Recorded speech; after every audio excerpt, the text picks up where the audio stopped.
Hello everyone, welcome to Subotnika. I am your educator Chanchal. Biology के PYQs हम solve करें। आपकी स्क्रीन पर क्वेश्चन में कुछ स्टेटमेंट दिए गए हैं, हमें यहाँ पे करेक्ट स्टेटमेंट्स को फाइंड आउट करना है। सबसे पहला स्टेटमेंट है inulin is the polymer of fructose. तो बिल्कुल सही बात है, इनुलिन जो होता है वो फ्रक्टोज का पॉलीमर होता है। फ्रक्टोज मॉलिक्यूल्स मिलकर जो है इनुलिन बनाते हैं। आगे स्टेटमेंट है यहाँ पर ribozymes are nucleic acid with catalytic power. तो राइबोजाइम्स जो होते हैं बेसिकली वो आरएनए मॉलिक्यूल है जिनके पास क्या होती है, कैटालिटिक पावर होती है। कैटालिटिक पावर होने का मतलब क्या है, जिस तरह से बायोकेमिकल रिएक्शंस में हमारा एंजाइम वर्क करता है, रिएक्शन के रेट को बढ़ाता है, उसी तरीके से राइबोजाइम एंजाइम की तरह उनमें वर्क करते हैं। तो ये बात बिल्कुल सही है। नेक्स्ट है यहाँ पे proteins are always the homopolymers made of amino acid.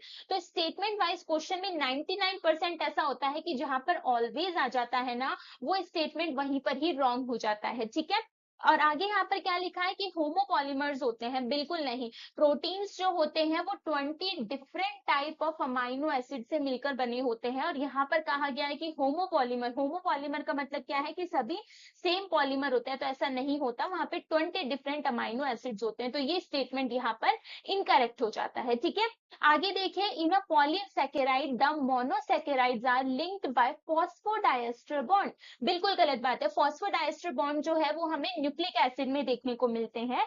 अगर हम मोनोसेकेराइड्स में बात करते हैं तो वहां कौन से बॉन्ड होते हैं, वहां पर ग्लाइकोसाइडिक बॉन्ड से ये या ग्लाइकोसाइडिक लिंकेज से जुड़े हुए होते हैं। तो ये स्टेटमेंट भी यहाँ पर इनकरेक्ट हो जाता है।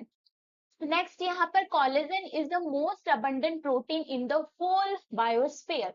ये बिल्कुल गलत बात है। सबसे ज्यादा पाई जाने वाली प्रोटीन जो है वो होती है हमारी रुबिस्को। ठीक है, प्लांट्स में हम पढ़ते हैं रुबिस्को, तो वो देखी जाती है। तो ये तीनों स्टेटमेंट गलत हो जाते हैं और हमारा आंसर क्या हो जाता है, ए एंड बी। इसी तरीके के पीवाईक्यूज को सॉल्व करने के लिए चैनल पर जुड़े रहिए। Thank you.